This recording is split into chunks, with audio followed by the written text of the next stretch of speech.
est à Charleroi. Tu fais comme si on est à Charleroi.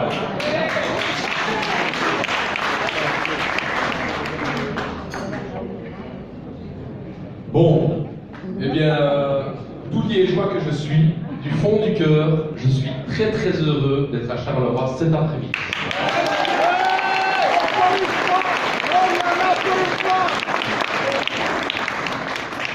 Non, je pense que les camarades Carolo m'ont invité à venir ici aujourd'hui, c'est avec un grand plaisir parce que je pense qu'on est dans un moment politique très très important pour le parti et pour le mouvement social. On a un moment important pour nous parce que je pense qu'il y a énormément de gens à travers la Wallonie, à Bruxelles et en Flandre qui attendent beaucoup du PTB. J'ai pu sillonner dans énormément de marchés, que ce soit à Grasse-Sologne, Saint-Nicolas, Liège, à Charleroi, j'ai été la semaine passée à Bruxelles, partout c'est la même chose. Je vois, je ne sais pas si vous avez déjà remarqué, les distributeurs des partis traditionnels, tout mal à l'aise en train de donner leur tract. Et moi j'entends par derrière ce qui se dit quoi. Hein. C'est du type allez vous faire foutre, ramassez vos tracts, qu'est-ce que vous foutez ici? On vous voit tous les 6 ans, enfin chez nous, ils encaissent quoi. Et nous on est là avec notre délégation en train de distribuer notre tract avec les gens qui viennent. Ah oui mais vous je veux bien prendre votre tract. Vous allez dire tout haut ce que les gens pensent tout bas et les gens viennent en dialogue avec nous. Eh bien, ces faits-là, je crois que le monde politique le sent, et depuis la première fois, depuis 20-25 ans, il y a une vraie force politique qui ne va pas jouer dans leur jeu, qui ne va pas accepter de jouer cette compétition du néolibéralisme, et qui va dire clairement à tous ces hommes et ces femmes politiques, ce jeu que vous jouez depuis 20 ans, on n'en veut plus, camarades.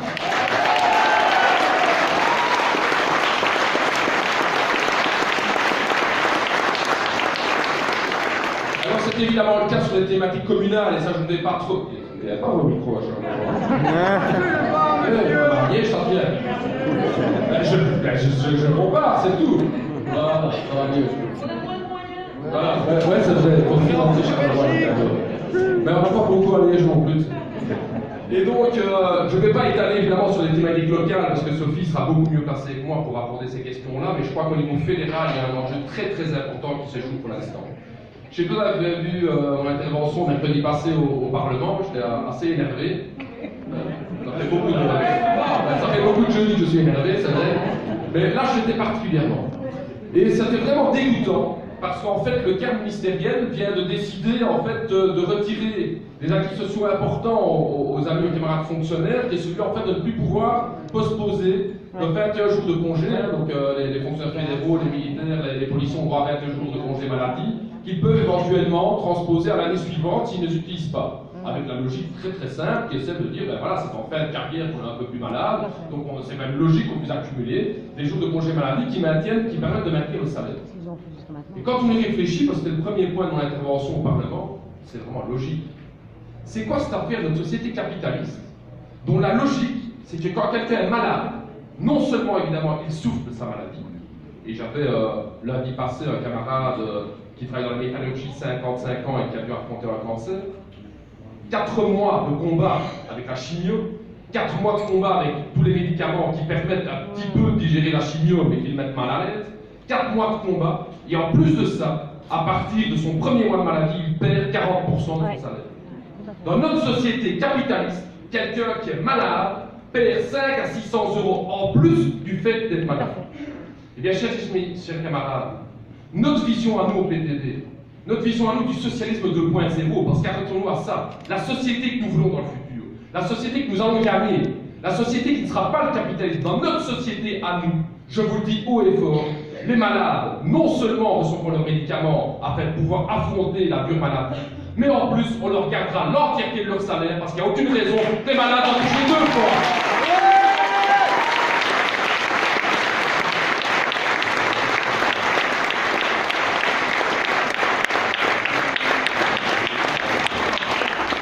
Et cette société-là, elle va exister. Elle va exister parce que notre société produit assez de richesses chaque année. La Belgique, un des pays les plus riches au monde, 400 milliards d'euros de richesses produites. Nos travailleurs ici dans la salle le savent.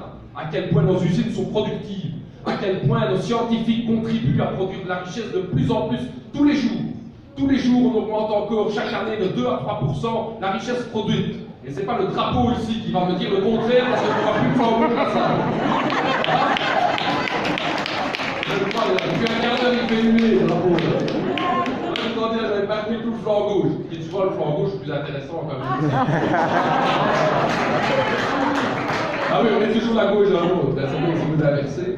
Et donc, c'est un débat de société important, celui de savoir de protéger les personnes qui, l'espace d'une vie, dans une séquence de leur vie, sont un peu plus faibles, qui ont un parcours, un accident de parcours, qui ont une maladie, qui ont un enfant qui ne suit pas à l'école, qui ont un accident, tout ce genre de choses qui peuvent nous arriver. Notre société doit être capable de justement protéger les gens. Les protéger de manière à ce qu'on puisse se concentrer sur l'essentiel. C'est le combat contre la maladie. L'essentiel, c'est aider le gamin qui a peut-être un décrochage scolaire. L'essentiel, qui est celui justement de donner le bonheur à tout le monde. C'est notre vision de société. Et de ce côté-là, chers amis et camarades, ça fait l'unicité du PTB par rapport à tous les autres partis réunis. C'est que nous sommes le seul parti à dire clairement que ce système capitaliste, nous ne voulons pas jouer dans ce système-là. Le but stratégique du PTB, que ce soit au niveau local, provincial, national, européen, international, c'est ce socialisme 2.0 du repartage des richesses et du bonheur pour le travail.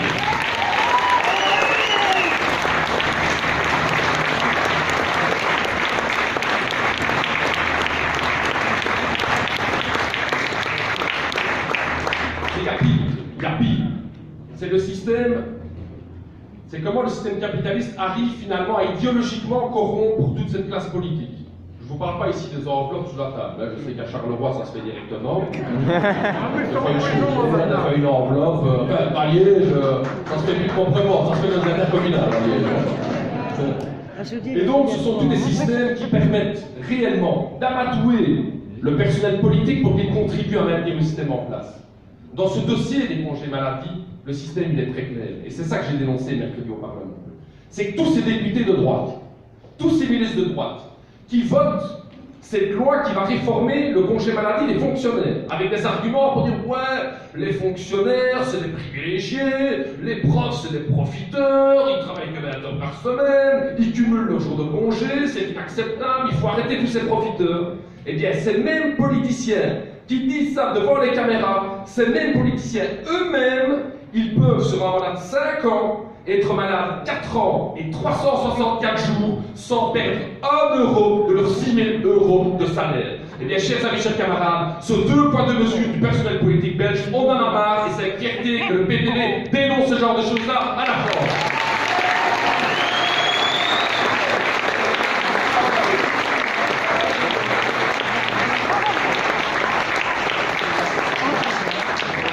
C'est ça qui est scandaleux. Et retenez bien ça, c'est que ces mécanismes qu'ils sautent au vote pour se protéger font partie d'une classe politique qui se protège. Et nous ne voulons pas jouer dans ce jeu-là. Parce que je voulais profiter d'avoir un micro ici aujourd'hui pour répondre à une question qu'on nous pose souvent. Oui, mais il paraît, la rumeur court que le PTB ne veut jamais monter dans un gouvernement.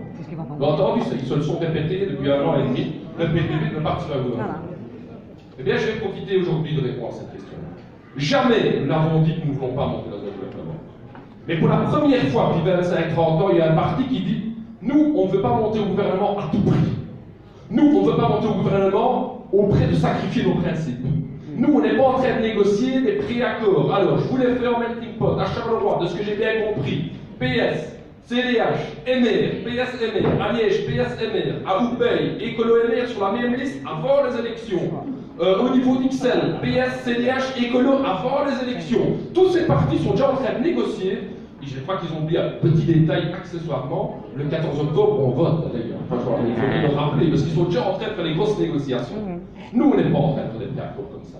Parce que nous disons clairement aux partis traditionnels, bien sûr que nous sommes prêts à monter au gouvernement, mais on veut des points de rupture.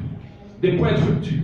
Des points de rupture comme le réinvestissement dans le logement public. Il n'est pas normal que dans la plupart des villes wallonnes, le logement public non seulement n'a pas augmenté, mais il a diminué de 15 à 20% ces 12 dernières années. Nous voulons remettre sur pied des sociétés énergétiques. On en a marre quand Marguerite, vous avez entendu Marguerite la semaine passée. Attendez, on est dans le capitalisme du XXIe siècle, on a les meilleurs scientifiques au monde, on a juste un petit détail, on n'est pas capable de garantir qu'on a de l'électricité en Europe. Et vous êtes la Marguerite au Parlement, qu'est-ce qu'elle dit? Oui, mais je n'y peux rien, je n'ai rien à dire, c'est les Travels qui décident de tout.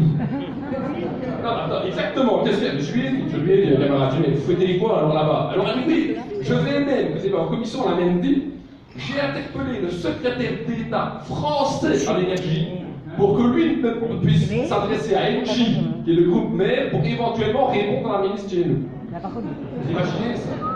Eh bien, nous, comme parti, nous disons clairement que dans une société, si le fait que cette lumière, vous la voyez celle-là, le fait qu'elle soit allumée, oui ou non, dépend d'un petit conseil d'administration d'une des plus grandes multinationales européennes de l'énergie. Eh bien, nous disons, ce danger antidémocratique, que 15 à 20 personnes décident oui ou non de savoir si on a l'électricité ici, nous disons cette décision-là, elle revient à la société, et c'est pour ça que nous demandons la socialisation des moyens de production énergétique.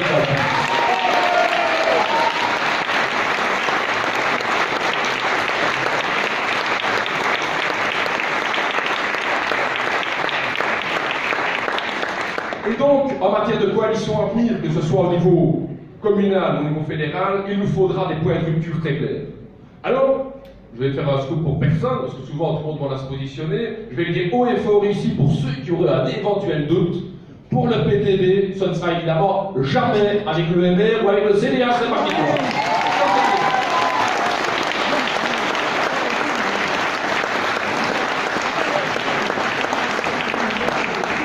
Ça, c'est réglé, c'est clair, en tout cas, l'équation, elle est saine. Bon, les autres ont un peu plus de mal à lâcher ça. Je sais pas si vous avez remarqué qu'on a demandé aux autres partis qui sont avec de la gauche, qu'est-ce que vous pensez d'une coalition avec les MR? Et là, il y a Elio Di Rupo qui a synthétisé en une phrase l'essence de sa pensée. Parce qu'on peut ne pas être d'accord avec Elio, mais je trouve qu'il synthétise magnifiquement bien, en une phrase, le courant de pensée du PS. Et Elio nous livre le fond de sa pensée qui est de dire, en politique, les grands gouffres d'aujourd'hui peuvent être des petits trous de demain. Alors, les petits trous de demain, c'est 40 000 exclus du chômage. Vous comprenez ça? Donc c'est dire, avant la campagne, on a des grands gouffres pour dire ouais, la droite, tous les salauds, etc. On va pas se laisser faire, stop au néolibéralisme, je l'ai même entendu dire stop au capitalisme. Et puis après les élections, ça devient des petits trous. Et lui, il le dit à l'avance, quoi. Donc, parce que le sourire, il demandait, ouais, dites-nous quand même, pas avec le MR. Non, ne me prenez pas comme ça, il faut voir les résultats. Et donc, ils sont déjà en train de négocier. Ils sont déjà en train de négocier, pourquoi? Parce qu'ils sont tous d'accord les uns avec les autres. Quand M. Duroupa a lancé son grand axe nouveau d'une coalition progressiste. Vous l'avez vu, ça, hein, dans le soir, il y a 10 jours. Coalition progressiste. Et il dit, dans la même interview, pour nous, nous voulons le retour à la pension à 65 ans. Il est chaud, il est. Et pour ça, nous allons faire une coalition avec Écolo et avec Défi. Attendez, Défi, c'est le seul parti, franchement, parce que moi, ils sont honnêtes là-dessus, on fait beaucoup de choses de l'IMEC, hein. En tout cas, pas qu'il est malhonnête, parce que c'était le seul parti qui, en 2014, avait mis dans son programme, avant les élections, nous voulons la pension à 67 ans. Je vous le jure. C'est le seul parti. Dites-le autour de vous, hein, parce qu'il y a des gens qui on est d'accord en train de dessiner des filles comme étant les chevaliers blancs, le parti d'opposition. C'est le seul parti qui avait dit à la vente, votez pour nous, nous, on va faire tout ce possible pour que les gens bossent de 67 ans. Donc Di Rupo arrive dans la même interview à dire qu'il veut un point de rupture, c'est le retour à la pension à 65 ans, mais il veut le faire avec qui? Avec le seul parti qui avait dit qu'on va jusqu'à 67 ans. Et bien, ce type d'hypocrisie-là, la gauche, elle en a marre depuis 25 ans, et c'est pour ça que le PTB va monter dans les élections à venir chez Ferrara.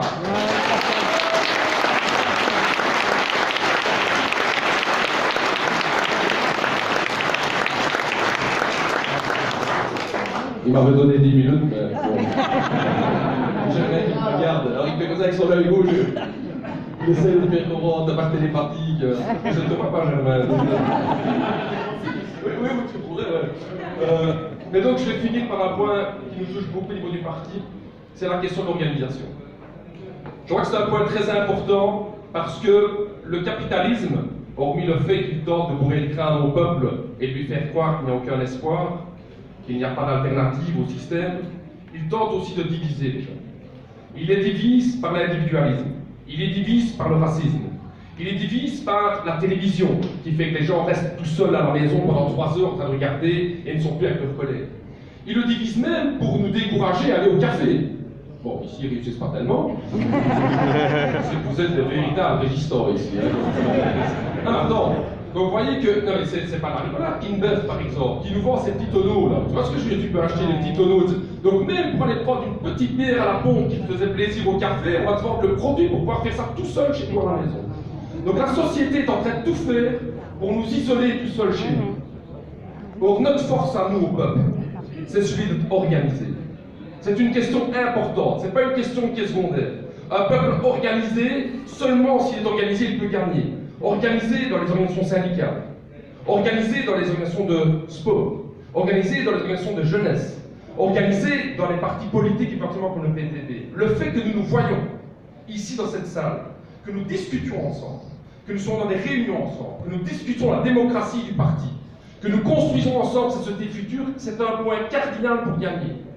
Ce n'est pas une question secondaire. C'est la raison pour laquelle je voudrais rappeler ici tout le monde dans la salle. Parce que vous êtes là, motivés à construire ce monde nouveau. Venez nous rejoindre dans le groupe de base. La campagne électorale, ce n'est pas une fin en soi pour le PTB. La campagne n'est qu'un moyen pour continuer à avancer. On a besoin de vous tous. Une fois par mois, on a des réunions des groupes de base. Et j'en vois ici qui y vont. Chaque mois, on a des réunions. On discute, on papote, on fait des tracts, on réfléchit à nos initiatives. On a parfois des équations complexes à résoudre dans nos sections d'entreprise, dans les sections communales. Est-ce qu'on va pour 4 piscines? Est-ce qu'on va pour 5 piscines? Est-ce qu'on va pour 6 piscines? Toutes ces questions-là, on a des débats au sein même du parti.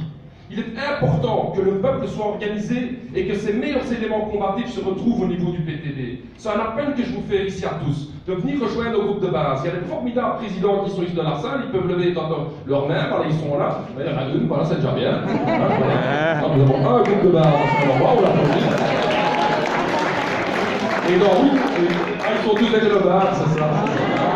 Eux, ils n'achètent pas des tonnes jubilaires, ils ont des réunions à faire, ils n'ont pas le temps, ils vont à la maison, donc ils ont un café. Et donc cette question de renforcer le parti est essentielle. La deuxième manière évidemment de nous aider, c'est le nerf de la guerre. C'est le nerf de la guerre parce que parfois il fait un peu mal chez nous le nerf de la guerre, c'est qu'on n'a pas les moyens de tous ces grands partis. Je vous rappelle d'ailleurs que la moitié de notre dotation est toujours gelée. Ça fait 4 ans que les voix de nos amis flamands qui ont voté pour le PTB ne sont toujours pas comptabilisées dans notre dotation. C'est un scandale, parce que la loi dit clairement que vous avez une partie qui est fixe dans la dotation et l'autre partie qui dépend du nombre de gens qui ont voté pour la liste. Or, les autres partis disent « Ah oui, mais non, on a inventé quelque chose, le PTB, c'est pas le PVDA. » Attends, t'as pas compris, mon gars. On est un seul parti. Oui, mais non, ça ne va pas, les francophones, les flamands, et donc il y a toute une année juridique pour l'instant pour savoir si oui ou non nous aurons droit à la partie variable de dotation. Et pourquoi ils ne la donnent pas? Parce qu'ils savent, tous ces partis-là, que si nous avions un peu plus de moyens, nous pourrions être beaucoup plus performants dans la campagne que nous menions. Et c'est la raison pour laquelle je ferai un appel ici aujourd'hui. Nous avons un budget ici au Charleroi de 8-9 000 euros, c'est ça, à la grosse touche? Voilà, 29 000 euros, c'était bien. Non, mais vous voyez, je connais mes dossiers, ce que je veux dire. On va dire que je la grâce à cette petite commune. 29 000, mais ça, voilà, et qu'on est à la moitié, voilà, merci Germain. Et donc, chaque euro va compter. Chaque euro va compter pour pouvoir payer l'ensemble des tracts qu'on veut faire ici. Chaque euro va compter pour payer les salles qu'on veut faire pour pendant la campagne électorale. 50 euros, 100 euros, 150 euros, 200 euros. J'en vois qui ont 500 euros qui ont envie de le donner dans la salle. Lâchez-vous, camarades, lâchez-vous. C'est le moment, c'est le moment. Je veux vraiment faire un appel ici à tout le monde parce que ces moyens-là vont nous permettre de continuer à payer éventuellement des deuxièmes tracts, de pouvoir avoir assez d'affiches, parce que j'entends un petit peu voir dans toutes les régionales qu'on est à sec. Les camarades sont là pour coller, les gens sont prêts à mettre sur les fenêtres, mais on est à sec de chez sec. Donc c'est un dernier appel que je veux faire ici aujourd'hui, c'est aidez-nous aussi à réussir cette campagne-là, parce que les idées sont bonnes, le peuple, une grande partie est avec nous, les élus vont être à la hauteur, et en dessus, là, ils sont en train de stresser de plus en plus, et ils ont raison de stresser, parce que le PTB va faire une percée majeure le 14 octobre, et c'est avec une grande fierté que je vous invite tous à venir le 14 octobre à votre ici, pour pouvoir faire la fête tout le monde.